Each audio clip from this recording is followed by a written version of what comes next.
ഇന്ന് നമ്മൾ പരിചയപ്പെടുത്തുന്നത് ഒരു ആപ്പിൾ പോലത്തെ പഴമാണ് കേട്ടോ. കണ്ടാൽ ആപ്പിളിൻ്റെ ഷേപ്പ് തോന്നും, എന്നാൽ ആപ്പിളുമായിട്ട് യാതൊരുവിധ ബന്ധവും ഇല്ല. നമ്മൾ പച്ച ആപ്പിളൊക്കെ കണ്ടിട്ടില്ലേ, നമ്മൾ സൂപ്പർ മാർക്കറ്റിലൊക്കെ പോകുമ്പോൾ പച്ച കളറിലുള്ള ആപ്പിൾ, ചെറിയ ആപ്പിളുകളൊക്കെ നമുക്ക് മേടിക്കാൻ കിട്ടും. അപ്പോൾ അതേ സെയിം ഷേപ്പിൽ വരുന്ന ഒരു ഫ്രൂട്ട്സാണ്.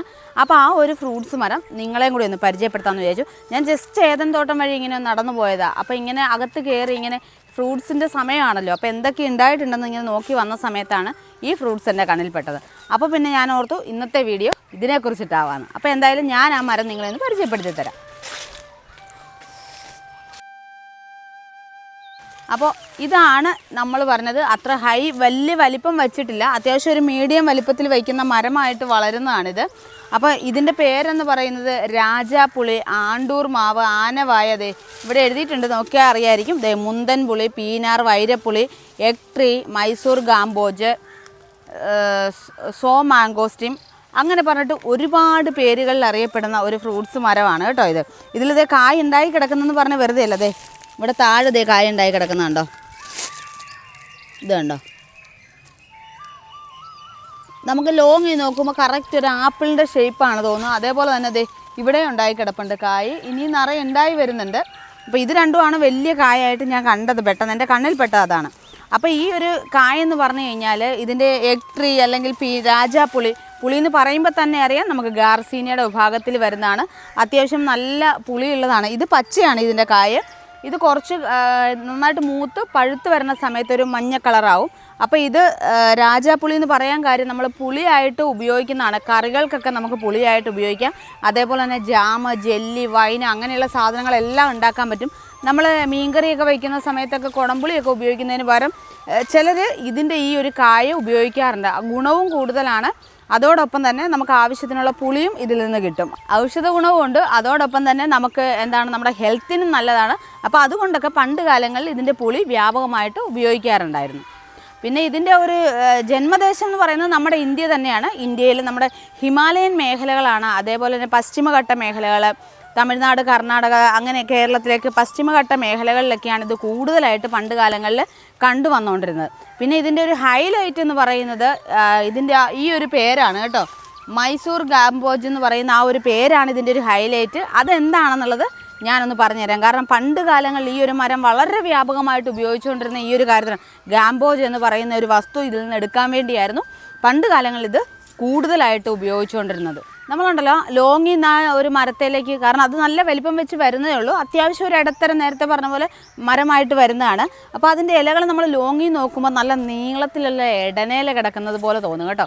നല്ല ഭംഗിയാണ് ആ ഇടനേല എന്ന് പറഞ്ഞത്. കാരണം ഇടനേലയുടെ ആ ഒരു സ്മെല്ല് ഓർക്കുമ്പോൾ തന്നെ നമുക്ക് നല്ല കുമ്പിളപ്പമൊക്കെ ആയിരിക്കും ഓർമ്മ വരുന്നത്. നല്ല ചക്കയൊക്കെ വരട്ടിയത് വെച്ചിട്ട് ഉണ്ടാക്കുന്ന ആ ഒരു കുമ്പിളപ്പം, നമുക്ക് വായിൽ നിന്ന് വെള്ളം വരും അതൊക്കെ കഴിക്കാനായിട്ട്. ഭയങ്കര നൊസ്റ്റാൾജിയ കിട്ടുന്നൊരു സാധനമാണത്. അപ്പോൾ ഞാൻ അടുത്ത് ചെന്ന് നോക്കിയപ്പോഴാണ് ആ ചെടി അതല്ലാന്ന് മനസ്സിലായത്. അപ്പോൾ അതിൻ്റെ തണ്ടുകളും ഏകദേശം ആ ഒരു ചെറിയൊരു നമ്മുടെ ഇടനയോടൊക്കെ ഒരു സാദൃശ്യം വരുന്ന രീതി, അതാണെന്നല്ല പറഞ്ഞാൽ ചെറിയൊരു സാദൃശ്യം നമുക്കതിനകത്ത് ഫീൽ ചെയ്യുമെന്നാണ് പറഞ്ഞത്. അപ്പോൾ അതിൻ്റെ ഇലകളാണെങ്കിലും നല്ല നല്ല കടും പച്ച കളറാണ് അതിൻ്റെ ഇലകൾക്ക് വരുന്നത്. അപ്പോൾ അത് ഇങ്ങനെ നല്ല നിത്യഹരിത വൃക്ഷമായിട്ട് നിൽക്കുന്നതാണ്. അപ്പോൾ കൂടുതലും പശ്ചിമഘട്ട മേഖലകളിലും ഒക്കെയാണ് കാണപ്പെടുന്നത്. നമ്മുടെ കേരളത്തിലൊക്കെ പണ്ട് കാലങ്ങളിൽ ഉപയോഗിച്ചിട്ടുണ്ട്. ഇതിനെ എഗ് ട്രീ എന്ന് വിളിക്കാനൊരു കാര്യമുണ്ട്. കാരണം ഇതിൻ്റെ ആ ഒരു ആപ്പിൾ പോലെ ഇരിക്കുന്ന ആ ഒരു കായ് പഴുത്ത് കഴിയുമ്പോൾ അതിനകത്ത് തോട് പൊളിച്ചെടുത്ത് കഴിയുമ്പോഴത്തേക്കും നല്ല നമ്മുടെ മുട്ടയുടെ മഞ്ഞക്കരു ഇരിക്കുന്നത് പോലെയാണ് കറക്റ്റ് അതിനകം ഇരിക്കുന്നത്.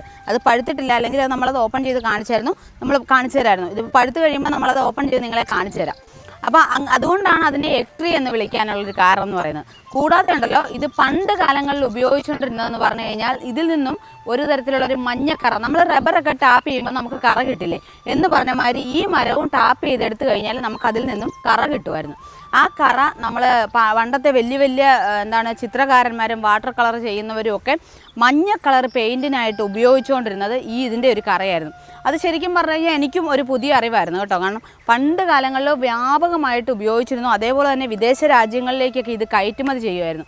ഇത് ഉപയോഗിച്ചിരുന്നത് എങ്ങനെയാണെന്ന് ചോദിച്ചു കഴിഞ്ഞാൽ, ഇത് നമ്മൾ റബ്ബർ ടാപ്പ് ചെയ്യുന്ന പോലെ ഒരു വി ഷേപ്പിൽ കട്ട് ചെയ്ത് കഴിയുമ്പോഴത്തേക്ക് അതിൻ്റെ കറ ഊറി വരും. അപ്പോൾ നമ്മുടെ വായുവായിട്ടൊരു സമ്പർക്കം വരുമ്പോഴത്തേക്കും നല്ല ഒരു കളറൊക്കെ മാറി നല്ലൊരു ഗോൾഡൻ മഞ്ഞ കളർ, നല്ല തെളിച്ചമുള്ള ഗ്ലേസിങ് ഉള്ള മഞ്ഞ കളറായി മാറുമെന്നാണ് പറയുന്നത്. അത് നമ്മൾ അതിൽ നിന്ന് കറയെടുക്കുന്നത് എങ്ങനെയാണെന്ന് ചോദിച്ചു കഴിഞ്ഞാൽ, ചെറിയ രീതിയിൽ അതിൻ്റെ തൊലി ഒന്ന് കട്ട് ചെയ്ത് കഴിഞ്ഞ് കഴിഞ്ഞാൽ അതിൽ നിന്ന് ആ കറ ഊറി വരുമെന്ന് പറഞ്ഞല്ലോ. അതിൽ നമ്മൾ മുളംകുറ്റി ഉണ്ടല്ലോ, മുളങ്കുറ്റിയൊക്കെ വെച്ച് സെറ്റ് ചെയ്ത് കൊടുത്തിട്ട് അതിനകത്തേക്ക് ആ കറ ശേഖരിക്കും. അതിങ്ങനെ ഒരു കുറ്റി പോലെ അതിനകത്ത് ശേഖരിച്ച് നിറഞ്ഞു കഴിയുമ്പോൾ ഇത് ഉണക്കിയെടുത്തിട്ട് ആണ് വിദേശ രാജ്യങ്ങളിലേക്ക് ഈ കളറുകൾ കയറ്റുമതി ചെയ്യുന്നത്. അപ്പോൾ അത് ചിത്രകാരന്മാർക്കൊക്കെ ആണെങ്കിൽ അതിൻ്റെ ആ ഒരു പീസ് എടുത്തു കഴിഞ്ഞാൽ കുറച്ച് നല്ല വെള്ളവും കൂടെ ചേർത്ത് ഒന്ന് ബ്രഷ് ചെയ്ത് സോഫ്റ്റായിട്ട് ടച്ച് ചെയ്ത് കഴിയുമ്പോഴത്തേക്ക് അതിന് നല്ല ഗ്ലേസിങ് ആയിട്ടുള്ള മഞ്ഞ കളർ കിട്ടും. അതേപോലെ തന്നെയാണ് നമ്മുടെ ബുദ്ധ സന്യാസിമാരുണ്ടല്ലോ, ബുദ്ധ ഭിക്ഷുക്കൾ, അവരൊക്കെ അവരുടെ ഡ്രസ്സിന് മഞ്ഞ കളറിലെ കാവി കളർ ഡ്രസ്സൊക്കെ അല്ലേ അവർ ഉപയോഗിച്ചുകൊണ്ടിരുന്നത്. അതിനൊക്കെ ചായം കിട്ടാനായിട്ട്, ആ ഒരു കളർ കിട്ടാനായിട്ട് ഈ ഒരു കളറായിരുന്നു പണ്ട് വ്യാപകമായിട്ട് ഉപയോഗിച്ചുകൊണ്ടിരുന്നത്. നമ്മൾ ഈ ബുദ്ധഭിക്ഷുക്കൾക്ക് മാത്രമല്ലാതെ വിദേശ രാജ്യങ്ങളിലേക്കും ഈ ഒരു കളറുകൾ ഭയങ്കരമായിട്ട് കയറ്റി വെച്ചിരുന്നു. അതെങ്ങനെയാണെന്ന് ചോദിച്ചു കഴിഞ്ഞാൽ നേരത്തെ പറഞ്ഞ പോലെ മുളങ്കുറ്റിയിലാക്കിയാണ് ഇത് ശേഖരിച്ചുകൊണ്ടിരുന്നത്. കാരണം അതിനെ പൈപ്പ് ഗാംബോജ് എന്നാണ് അത് അറിയപ്പെടുന്നത്. കാരണം അവർക്ക് ഈസി ആയിട്ട് ശേഖരിക്കാനും അതേപോലെ തന്നെ ഈ കറയ്ക്കകത്ത് നമ്മുടെ മരത്തിൻ്റെതായ പൊടികളോ കറയോ വേറെ ഇതൊന്നും വീഴാതിരിക്കാനും വേണ്ടിയിട്ടാണ് അവർ ഈ ഒരു മുളങ്കുറ്റിയിൽ ശേഖരിക്കുന്നത്. അതെങ്ങനെയാണെന്ന് ചോദിച്ചു കഴിഞ്ഞാൽ നമ്മളൊരു നീളത്തിൽ ആ ഒരു മരത്തിൻ്റെ ഏതെങ്കിലും ഒരു ഭാഗത്ത് നീളത്തിൽ മുറിവുകൾ ഉണ്ടാക്കിയതിന് ശേഷം ആ സൈഡിലേക്ക് നമ്മുടെ ഈ ഒരു മുളങ്കുറ്റി പൈപ്പ് കുറ്റി കെട്ടിത്തൂക്കിയിടും. അപ്പോൾ അതിനേക്ക് വീഴുന്ന കറ ഇറ്റിറ്റ് വീണ് നിറഞ്ഞു കഴിയുമ്പോഴത്തേക്ക് അത് മാറ്റി അടുത്ത പൈപ്പ് കുറ്റി വയ്ക്കും. അപ്പോൾ ഇത് വെച്ച് കഴിഞ്ഞാൽ മാസങ്ങളോളം നാളുകളോളം ഇത് അവിടെ തന്നെ സൂക്ഷിക്കും അനക്കാതെ. കാരണം ഇത് കട്ടയായി മാറും. കാരണം ഈ ഒരു കറ വീണ് നിറഞ്ഞു കഴിയുമ്പോഴത്തേക്കും കുറച്ച് നാൾ ഇരുന്ന് കഴിയുമ്പോഴത്തേക്കും ഇത് കട്ടയായി മാറും. അപ്പോൾ അതിനുശേഷം ഇത് നന്നായിട്ട് കട്ടയായി കഴിയുമ്പോൾ ഈ മുളങ്കുറ്റി പൊളിച്ചെടുത്ത് അതിൽ നിന്ന് പൈപ്പ് രൂപത്തിലാണ് ഈ ഗാംബോജ് വിദേശ രാജ്യം, കാരണം എളുപ്പത്തിൽ കയറ്റുമതി ചെയ്യാനായിട്ട് ഈ രീതിയിലായിരുന്നു പണ്ട് കാലങ്ങളിൽ അവർ കറ ശേഖരിച്ചിരുന്നത്.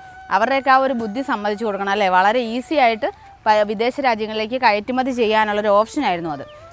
അപ്പോൾ ആ ഒരു കറയ്ക്കകത്ത് ആൻറ്റിസെപ്റ്റിക് ഗുണങ്ങളും കൂടി ഉണ്ടെന്നാണ് പറയുന്നത്. അപ്പോൾ അതുകൊണ്ട് അത് മുറിവുണങ്ങാനും ഒക്കെ വളരെ നല്ലതായിരുന്നു ഈ ഒരു കറ എന്ന് പറയുന്നത്. അപ്പോൾ ഇതിൻ്റെ ഏറ്റവും എടുത്ത് പറയേണ്ട ഒരു ഹൈലൈറ്റ് എന്ന് പറയുന്നത് ഈ ഒരു ഗാംബോജ് തന്നെയാണ്.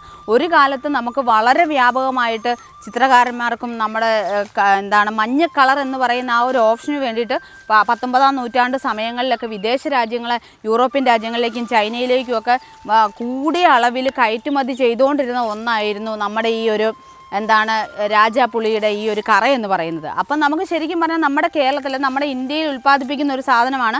അത് നമ്മളറിയാതെ പോകരുത് എന്നുള്ള ഒരൊറ്റ കാരണം കൊണ്ടാണ് നമ്മൾ ഇതിനെക്കുറിച്ച് ഡീറ്റെയിൽ ആയിട്ട് അന്വേഷിച്ചതും ഇങ്ങനൊരു വീഡിയോ ചെയ്യാനുള്ളൊരു കാരണം പണ്ട് കാലങ്ങളിൽ ഇങ്ങനെ ഒരുപാട് സാധനങ്ങൾ, ഇപ്പം നമ്മൾ ഇൻഡിഗോ വിപ്ലവമൊക്കെ വായിച്ചിട്ടുണ്ട്, നീല വിപ്ലവം. അപ്പോൾ അതൊക്കെ നമ്മൾ ഓരോ ചെടിയിൽ നിന്നാണ് ഉണ്ടായിക്കൊണ്ടിരുന്നത്. എനിക്ക് തോന്നുന്നു പണ്ട് കാലത്തെ ആൾക്കാർക്ക് കുറച്ചും കൂടി കാര്യങ്ങൾ അറിയാമായിരുന്നു. ഇപ്പോഴത്തെ കുട്ടികൾക്ക് ഇങ്ങനെയുള്ള ചെടികൾ ഉണ്ടായിരുന്നെന്നും പണ്ട് കാലങ്ങളിലും ഉപയോഗിച്ചിരുന്നതെന്നും ഹിസ്റ്ററി പഠിച്ച ഒരുമാതിരി വരെയൊക്കെ കുറച്ച് ആളുകൾക്ക് അറിയാം. പക്ഷേ അല്ലാത്ത കുട്ടികൾക്ക് ഇത് ഒട്ടും അറിയാൻ സാധ്യതയില്ല. അപ്പോൾ അതുകൊണ്ടാണ് നമ്മൾ ഇതിനെക്കുറിച്ച് അന്വേഷിച്ചും ഇങ്ങനൊരു വീഡിയോ ചെയ്യാനുള്ളൊരു കാരണം എന്ന് പറയുന്നത്. അപ്പോൾ ഇത് നമുക്ക് കഴിക്കാൻ പറ്റുന്നതാണ്, എഡിബിളായിട്ടുള്ളതാണ്. പുളിയുണ്ട്, പക്ഷേ പുളി ഉള്ളതുകൊണ്ട് തന്നെ അത്യാവശ്യം നല്ല പുളിയുണ്ട്. പുളി ഉള്ളതുകൊണ്ട് തന്നെ വെറും വയറ്റിലൊക്കെ കഴിച്ചു കഴിഞ്ഞാൽ നമുക്ക് അസിഡിറ്റി പ്രശ്നമൊക്കെ ഉള്ളവർക്ക് ഭയങ്കര പ്രശ്നമാണ്. നമുക്ക് വൈന്, ജാമ്, ജ്യൂസ് അങ്ങനെയൊക്കെ ഉള്ളത് ഉണ്ടാക്കാം. അതേപോലെ തന്നെ കറികൾക്കും ഒക്കെ ഉപയോഗിക്കാൻ പറ്റുന്നതാണ്. അപ്പോൾ അതിൻ്റെ ഇലകൾക്കാണെങ്കിലും കുറേ ഗുണങ്ങളുണ്ട്. കർണാടക പോലുള്ള രാജ്യങ്ങളിലൊക്കെ പണ്ട് കാലത്ത് ഇത് ഉപയോഗിച്ച് വന്നിരുന്നതായിട്ട് പറയുന്നുണ്ട്. ഇപ്പോൾ ആരും അങ്ങനെ ഉപയോഗിക്കുന്ന അറിയില്ല. ഇപ്പോൾ പണ്ടൊക്കെ നമ്മുടെ കേരളത്തിലൊക്കെ വ്യാപകമായിട്ട് വീടുകളിൽ ഉണ്ടായിരുന്നു എന്നാണ് പറയുന്നത്. പക്ഷേ ഇപ്പോൾ ഒന്നും നിലവിൽ നമുക്ക് അങ്ങനെ കാണാനേ കിട്ടുന്നില്ല ഇങ്ങനൊരു സാധനം. ഇങ്ങനെ ചെറിയൊരു എവിടെയൊക്കെയോ കേട്ടൊരു പേരാണ് നമുക്ക് ഈ രാജാപ്പുളി എന്നൊക്കെയുള്ള ആ ഒരു പേര് കേട്ട ഓർമ്മയിലാണ് നമുക്കുള്ളത്. പക്ഷെ നമുക്ക് കണ്ടങ്ങനെ ഒരു പരിചയം എങ്ങും ഞാനങ്ങനെ കണ്ടിട്ടില്ല. അപ്പോൾ അതുകൊണ്ടാണ് നമ്മൾ ഈ ഒരു വീഡിയോ ചെയ്ത്. അപ്പോൾ ആരും ഈ ഒരു വീഡിയോ മിസ് ചെയ്യരുത്. എല്ലാവരും ഈ വീഡിയോ ഒന്ന് കണ്ടിട്ട് ഇതിനെക്കുറിച്ചുള്ള ഡീറ്റെയിൽസ് മനസ്സിലാക്കുക. അപ്പോൾ അടുത്തൊരു വീഡിയോയുമായിട്ട് നമ്മൾ വീണ്ടും വരുന്നതായിരിക്കും.